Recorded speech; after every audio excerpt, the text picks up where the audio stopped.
வணக்கம். வெய்யோன் வீச்சு சேனலுக்காக உங்களை எல்லோரையும் நான் வரவேற்கிறேன். இன்றைய திருக்குறள் அறத்துப்பால் பாவிரவியல் குறள் எண் 6. பொறிவாயில் ஐந்தவித்தான் பொய்தீர் ஒழுக்க நெறி நின்றார் நீடு வாழ்வார். இதுதாங்க இன்றைய குறள்.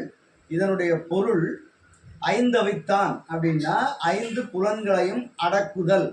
கண், வாய், மூக்கு, காது போன்ற புலன்களை அடக்கி, பொய்தீர் அப்படின்னா உண்மைன்னு அர்த்தங்க. பொய்யை தீர்த்தல் அப்படின்னா உண்மைன்னு அர்த்தங்க.